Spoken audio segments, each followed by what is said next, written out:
Breaking news. TRS అధ్యక్షురాలు కవిత, DSP అధినేత doctor Visharadan మహారాజులు లోక్ భవన్ లో గవర్నర్ శివప్రతాప్ శుక్లాను కలవనున్నారు. శివప్రతాప్ శుక్లా తెలంగాణ గవర్నర్ గా బాధ్యతలు చేపట్టిన నేపథ్యంలో తొలిసారి ఆయన్ను కవిత కలవబోతున్నారు. ఈ సందర్భంగా ఆయనతో భేటీ అయ్యి తెలంగాణలోని తాజా సామాజిక, రాజకీయ, ప్రజా సమస్యలపై వినతి పత్రం ఇవ్వబోతున్నట్లు పార్టీ వర్గాలు చెబుతున్నాయి. బహుజన, దళిత, వెనుకబడ్డ వర్గాల హక్కులతో పాటు రాష్ట్ర రక్షణ, శాంతి భద్రతల అంశాలను కవిత గవర్నర్ దృష్టికి తీసుకెళ్లబోతున్నారని సమాచారం.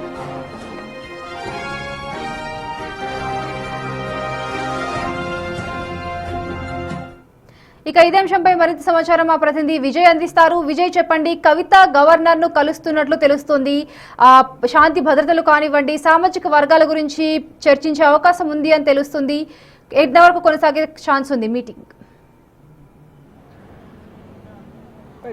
అయితే ఇటు మరికొద్దిసేపట్లోనే లోక్ భవన్లో రాష్ట్ర గవర్నర్ అయినటువంటి శివప్రతాప్ శుక్లాను కూడా ఇటు టీఆర్ఎస్ పార్టీ అధ్యక్షురాలు కల్వకుంట్ల కవిత, అలాగే డిఎస్పీ అధినేత విశారదన్ మహారాజ్ కూడా కలిసేటువంటి అవకాశం అయితే కనిపిస్తూ ఉంది. దీనికి సంబంధించి ఇప్పటికే అటు ఏదైతే టీఆర్ఎస్ పార్టీకి సంబంధించినటువంటి కార్యకర్తలు, నాయకులు కావచ్చు, లేకపోతే డిఎస్పీ పార్టీకి సంబంధించినటువంటి నాయకులు కావచ్చు, పెద్ద ఎత్తున ఇటు గవర్నర్ భవన్ కూడా లోక్ భవన్కి కూడా చేరుకున్నటువంటి పరిస్థితి అయితే కనిపిస్తుంది. అయితే ముఖ్యంగా ఇటు విశారదన్ మహారాజ్ కావచ్చు, లేకపోతే కల్వకుంట్ల కవిత కావచ్చు, సో ఇద్దరు కూడా గవర్నర్ని కలవడానికి ముఖ్య ఉద్దేశం ఏంటి అనేటువంటి ఈ అంశం కనుక తీసుకున్నట్లయితే ప్రధానంగా ఇప్పుడు ప్రజెంట్ ఉన్నటువంటి రాష్ట్రానికి సంబంధించినటువంటి ఏదైతే సామాజిక సమస్యలు కావచ్చు, లేకపోతే రాష్ట్ర ఆర్థికపరమైనటువంటి సమస్యలు కావచ్చు, లేకపోతే రాష్ట్రంలో నెలకొన్నటువంటి శాంతి భద్రతలు కావచ్చు, సో వీటిపైన కూడా చర్చించేటువంటి అవకాశం కనిపిస్తూ ఉంది.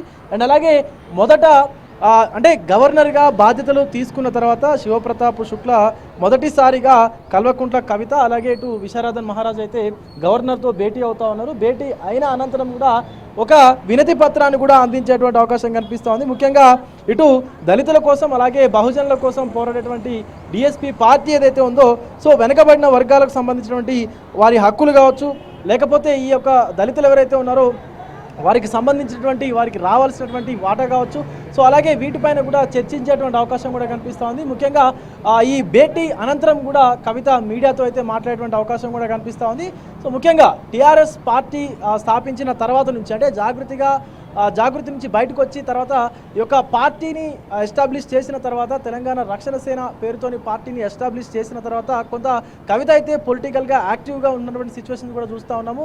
సో ఇటు రైతుల పక్షాన పోరాటం చేయడం కావచ్చు, లేకపోతే బీసీలకు రిజర్వేషన్ కల్పనకు సంబంధించిన అంశం కావచ్చు, సో ప్రతిదీ కూడా నేను ఉన్నాను అంటూ కూడా ఒక ముందడుగు వేస్తూ వస్తున్నటువంటి పరిస్థితే కనిపిస్తుంది. సో ముఖ్యంగా ఈరోజు గవర్నర్ని కలవడానికి ప్రధాన కారణాలు ఏంటి అనేది కూడా కొంత హాట్ టాపిక్గా మారినటువంటి పరిస్థితి కనిపిస్తున్నటువంటి సిచ్యువేషన్ ఉంది. సో దీని పట్ల కూడా ఇటు జాగృతి, అంటే అటు పాత జాగృతి నాయకులు కావచ్చు, లేకపోతే ఇప్పుడున్నటువంటి టీఆర్ఎస్ పార్టీకి సంబంధించినటువంటి నాయకులు కావచ్చు, సో ప్రతి ఒక్కళ్ళు కూడా ఇటు లోక్ భవన్కి అయితే చేరుకున్నటువంటి సిచ్యువేషన్స్ అయితే కనిపిస్తూ ఉన్నాయి. ముఖ్యంగా ఈ ఎవరైతే నాయకులు ఉన్నారో, ఇటు జాగృతికి సంబంధించి లేకపోతే టీఆర్ఎస్ పార్టీకి సంబంధించినటువంటి నాయకులు ఎవరైతే ఉన్నారో, సో వాళ్ళందరూ కూడా ఇటు పెద్ద ఎత్తున లోక్ భవన్కు చేరుకున్నటువంటి సిచ్యువేషన్ కూడా కనిపిస్తూ ఉంది. ఎందుకంటే ఎక్కడ చూసినా కూడా ప్రతిసారి లోక్ భవన్ కావచ్చు, లేకపోతే సచివాలయం కావచ్చు, ముఖ్యమంత్రి కార్యాలయం కావచ్చు, ప్రతి దగ్గర కూడా టీఆర్ఎస్కు సంబంధించిన నాయకులందరూ కూడా ప్రతి కార్యక్రమాన్ని కూడా పెద్ద ఎత్తున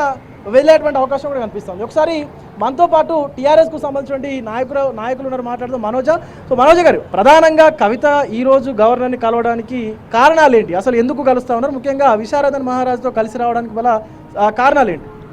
అంటే చాలా అంశాలు కూడా ఉన్నాయి. ఏవైతే మనము ఆ రోజు వెలుగుమట్ల సమస్యలు ఉన్నాయి, హైడ్రా సమస్యలు ఉన్నాయి, ప్రజలకు సంబంధించి మేము వికారాబాద్ కూడా వెళ్ళి ఆ రోజు 6 గంటలు దాదాపుగా కూడా ఒక 6 గంటలు రైతులతో కలిసి ఆ రోజు అక్కడ మేము నిరసన తెలియజేసినాం. కానీ వాళ్ళకి ఇప్పటి వరకు కూడా ఒక సొల్యూషన్ రాలేదు. ఇట్లాంటి చాలా అంశాలు ఉన్నాయి, మహిళలకు సంబంధించిన కానీ బీసీలకు సంబంధించిన చాలా అంశాలు ఉన్నాయి. ఇవన్నిటి మీద కూడా గవర్నర్ గారితో కలిసి చర్చించాలి. ఏంటి అంటే ఇప్పుడు రైతులకి, అంటే కవితక్క గారి గురించి అందరికీ తెలుసు, ఏదో వచ్చినామా పోయినామా చేసినామా ఈరోజు నిరసన చేసినామా వెళ్ళిపోయినామా అనే రకం కాదు. ఒక సొల్యూషన్ తీసుకొచ్చేంత వరకు, ఆ సమస్యకు పరిష్కారం దొరికేంత వరకు పోరాడే వ్యక్తి. అందులో భాగంగానే ఈరోజు గవర్నర్ గారితో కూడా చర్చించి వాళ్ళకు సంబంధించిన వినతి పత్రాలు ఇవ్వడం జరుగుతుంది. ఇటు టీఆర్ఎస్ పార్టీ నాయకుడు నరేష్ ఉన్నారు, ఒకసారి మాట్లాడదాం. నరేష్ గారు, అంటే గవర్నర్గా శివప్రతాప్ శుక్లా గారు బాధ్యతలు తీసుకున్నటువంటి తర్వాత మొట్టమొదటిసారి కవిత కలుస్తూ ఉన్నారు. సో వినతి పత్రం కూడా అందించేటువంటి అవకాశం కనిపిస్తూ ఉంది. ఏ అంశాలు చర్చకు వచ్చేటువంటి అవకాశం ఉంది? జనరల్గా రాష్ట్రంలో ప్రజాపాలన అనే పేరు మీద నిర్బంధ పాలన జరుగుతూ ఉంది. ప్రభుత్వానికి ఎన్ని వినతి పత్రాలు ఇచ్చినా కూడా వాళ్ళు ఒక టిష్యూ పేపర్ చూస్తే తప్ప దానికి ఉపయోగం లేదు. కాబట్టి ఈ రాష్ట్రంలో కనీసం గవర్నర్ గారితోనైనా కూడా కొంత న్యాయం జరుగుద్దేమో. ఎన్నో ఉద్యమాలు చేసినాం, అది వెలుగుమట్ల బాధితులు కానివ్వండి, లేకపోతే వికారాబాద్లో తాండూరు ల్యాండ్ల విషయంలో కానివ్వండి, మూసీ బాధితుల విషయంలో కానివ్వండి, ఎన్ని చేసినప్పటికీ కూడా దున్నపోతు మీద వానబడ్డట్టే ఉంది ప్రభుత్వం తప్ప ఎక్కడ చర్యలు తీసుకునే సందర్భాలు లేవు. కాబట్టి మేము ధర్మ సమాజ్ పార్టీ నాయకులు, ఎస్సీ బీసీ నాయకులు, ఎవరైతే జేఏసీ నాయకులు ఉన్నారో వారితో కలిసి మేము ఈరోజు కలవడం జరుగుతూ ఉంది. మాకు ఒక నమ్మకం ఉంది, చట్టాల మీద నమ్మకం ఉంది, న్యాయ వ్యవస్థ మీద నమ్మకం ఉంది. గవర్నర్ వ్యవస్థ అయినా సరే కొంత రాష్ట్ర ప్రభుత్వానికి రికమెండ్ చేసే అవకాశాలు ఉంటాయని చెప్పి ఈరోజు వారిని కలవడం జరుగుతూ ఉంది. రాబోయే రోజుల్లో కూడా ఖచ్చితంగా మా పోరాటం అనేది ప్రభుత్వం మీద పేదల పక్షాన. ప్రతిసారి కూడా డిఎస్పీ పార్టీకి సంబంధించిన నాయకత్వాన్ని కలుపుకొని పోతా ఉన్నారు. సో వచ్చే ఎన్నికల్లో ఇటు డిఎస్పీతో కావచ్చు, లేకపోతే వేరే ఏదైనా పార్టీతో కలిసి ముందుకెళ్ళేటువంటి అవకాశం ఉందనుకోవచ్చా? దీన్ని బట్టి డెఫినెట్గా పార్టీ అన్నాక వ్యూహాలు ఉంటాయి, రాజకీయం ఉంటుంది, దాంట్లో తప్పేం ఉండదు. ఎందుకంటే ప్రతి రాజకీయ పార్టీకి ఒక వ్యూహం ఉంటుంది.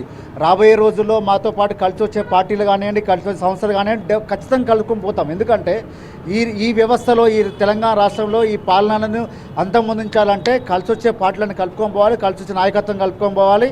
ఇవన్నీ చేస్తేనే మనము బీఆర్ఎస్ పార్టీని, గతంలో పాలించిన పార్టీ కానివ్వండి, ఇప్పుడున్నటువంటి కాంగ్రెస్ పార్టీని కానివ్వండి, అవి కాకుండా ఈరోజు చేయగలుగుతుంది తప్ప వేరే ఒంటరిగా చేసే పరిస్థితి లేదు. కాబట్టి రాబోయే రోజుల్లో మేము సింగిల్గానే ఫైట్ చేస్తాం తెలంగాణ ప్రజల పక్షాన. ఒకవేళ సబ్జెక్ట్ వైజ్గా ఎవరైనా కలిసి వచ్చి పనిచేస్తాంటే మాత్రం డెఫినెట్గా వారితో కలిసి పనిచేస్తాం. మీ పార్టీకి సంబంధించి మీ ఎజెండా వేరే ఉంటుంది, మీ పార్టీ సిద్ధాంతాలు వేరే ఉంటాయి. సో మీ పార్టీ అనుకున్నటువంటి ఏదైతే అంశాలు ఉంటాయో వాటికి సంబంధించి మీకు ఆ పొత్తు కలిస్తే ఖచ్చితంగా కలిసి వెళ్ళేటువంటి అవకాశం ఉందనుకోవచ్చా? ఖచ్చితంగా ఎజెండా వేరుండొచ్చు, లేకపోతే ఏదైనా వేరుండొచ్చు.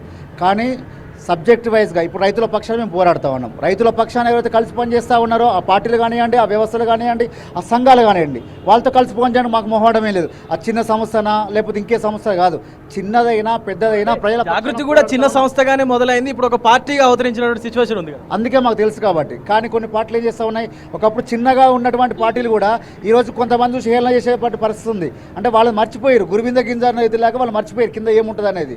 మేము కూడా ఇప్పుడు ఆ రకంగా మేము మర్చిపోలే. మేము ఏ రకంగా అయితే చిన్నప్పటి నుంచి మొక్కలాగా ఎదిగినామో వచ్చేటటువంటి నాయకత్వాన్ని కూడా ఆ రకంగా తీసుకొస్తాము.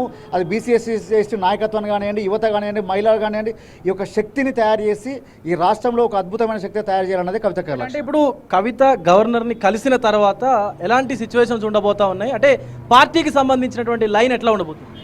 ఇప్పుడు ప్రభుత్వం ఇప్పుడు ప్రజా సమస్యల మీద ఎప్పుడైనా గవర్నర్ గారు కలవచ్చు, ఎవరైనా కలవచ్చు. ఇప్పుడు గవర్నర్ గారి ఇప్పుడు డిఎస్పీ విశారదన్ గారు, కవితక్క గారికి కలవబోతున్నారు, ప్రజా సమస్యల మీద కలవబోతున్నారు. ఇప్పుడు కలిసినా కలవకపోయినా కూడా మేము ప్రజా పోరాటం మీద చేస్తున్నాం, గతంలో ప్రజా పోరాటం చేస్తున్నాం, ఇప్పుడు కూడా ప్రజా పోరాటం చేస్తున్నాం.